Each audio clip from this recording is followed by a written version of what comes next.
Hello, class. So this week we're gonna work on, or we're gonna focus on college majors and creating a course catalog. So good old College Board, I left the link open so you can check it out, has the college planning page with the ultimate guide to choosing a major. So some students have a little bit issue with this. Some students know what they want to study, some students don't. We're gonna go through the steps, all right? So what is a major and what is a minor? So a major is the specific subject area college students specialize in. It's between one third and one half of the courses you're going to take. Um, some even let you design your own major. I don't know anything about that. And the major is what your degree is going to be in. So when I was pursuing a degree in education, I actually had to become a double major.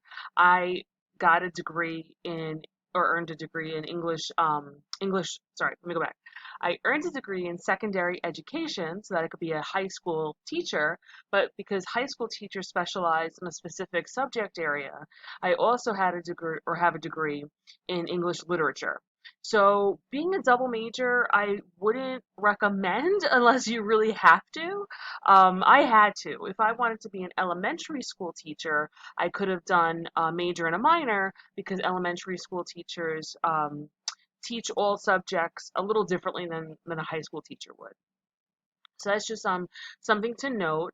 The other issue with being a double major is, as you can see, your major is going to take up to one third or one half of the courses. So there's not a lot of wiggle room for like those fun classes. Not to say that my English literature, my education courses weren't a total blast, but sometimes you'll see, and I'll show you either today or tomorrow in one of these videos, some really funky minors out there, and I'll explain what a minor is. So the minor is the secondary field that you study.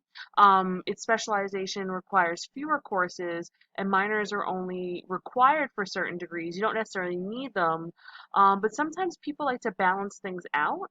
So meaning you may want to major in business and minor in something like English literature to show you have that business degree of numbers and understanding, but you're also creative.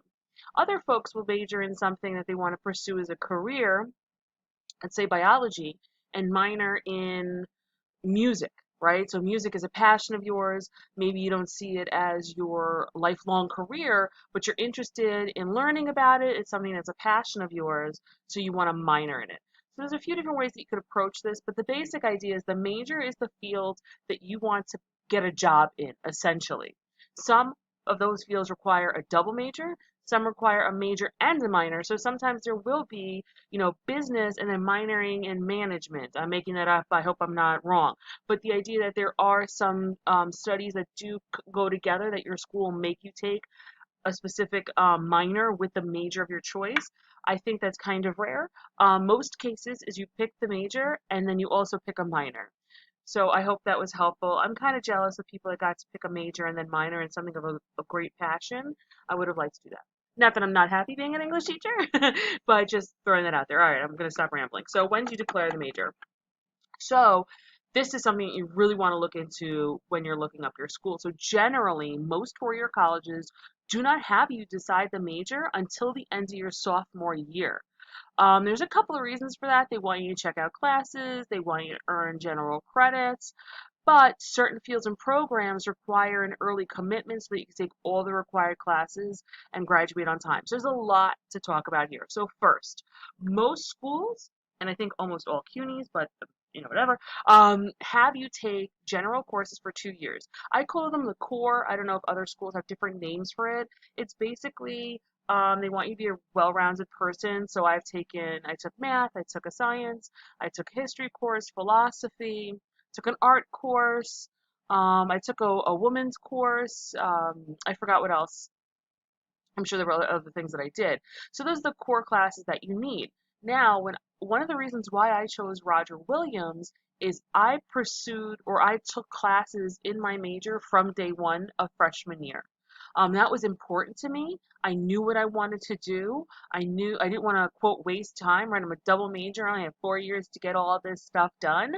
So I took education classes and English classes from freshman year, semester one. Another thing to keep in mind that maybe would have made me like freak out, some programs are not guaranteed. So my cousin went to John Hopkins. Nope, James Madison. Sorry. She went to James Madison for nursing, and she went through her first 2 years. She took required classes needed to become a nursing major, but only like 15% of the kids that apply to that major get accepted, into it, meaning you spend 2 years in the school and then you don't get into that program. That must be devastating. I had a friend that went to Hunter College to become a teacher. She spent the 2 years there, did well, applied for the education program, and she didn't get it.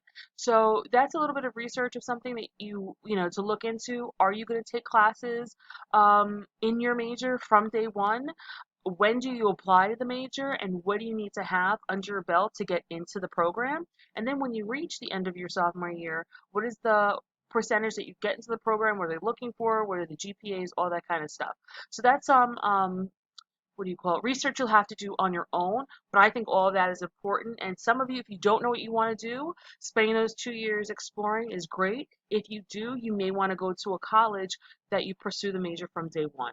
So how do you pick it? This is something we did with careers, I think. You think about what you like, what do you love to do, what are your strengths and weaknesses. Oh, I click this roadmap to careers, which looks like this, and then I'm not a kid, so I can't get in.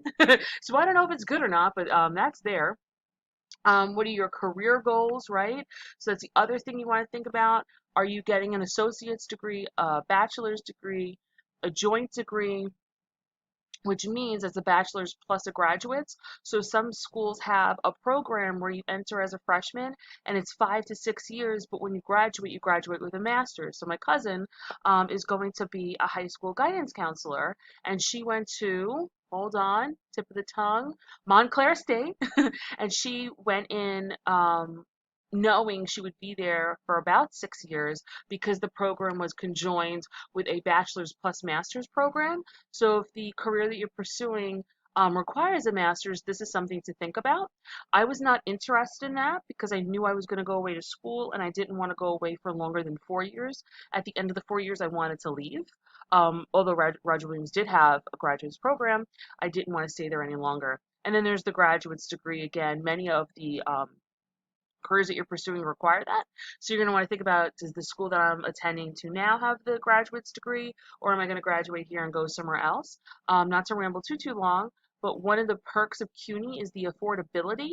I saw a lot of you put things like NYU down and Columbia. These are really amazing institutions, but they also have a big price tag. So for some of you, if you're ultimately getting or wanting to get a graduate degree, a master's, you may want to go to a cheaper, I don't want a more accessibly, a financially accessible school for your bachelor's, and then get your graduate's degree somewhere else. That's another discussion to have. Talk to advisors and professionals.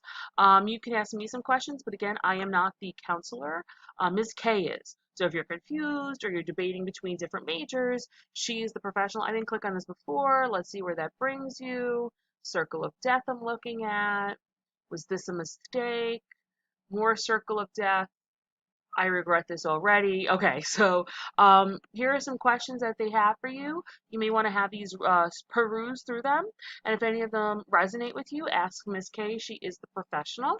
Okay, and then as we move down, backups. So the idea that you're toying between different majors. Something to think about. And then finally, if you can't decide, that's okay. You enter college as an undecided, you're undeclared major. And when you're there, as you take a myriad of classes and maybe you volunteer or do an internship, you'll figure out what you want to do. And can you change your major? The answer is yes. You can change your major at any time. The only caveat that I would state is that if you wait too long to change your major, you may end up being at school longer than 4 years that you anticipated. But you absolutely can change your major at any time. If majors are related, some credits may roll over towards the degree that you're going for, or they can go to your core studies. But this is something that the on-campus counselors can help you with. But you are not married to this. And this is a quick funny story. I think it's funny, sorry.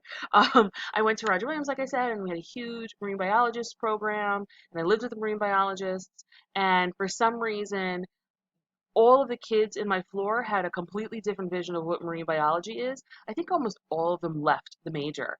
They thought they were going to be on ships. They thought they were going to be in the water. I think they thought they were going to be petting a fish. I don't know what they thought, but a lot of that is you being in a laboratory, and they weren't interested in it. So, do your research on different careers, but sometimes you don't really know what the major is like until you get there. All right, I'm going to keep that. I've gone pretty long, so I apologize. But at this point, you should have an idea what a major is. You should compile a list of majors that you are considering pursuing. And then if there are some careers that you're unsure about, but you're super interested in it, maybe put that in the category where you might have it as a minor. Okay? I hope this was helpful. I hope you are all doing well. Please let me know if you have any questions.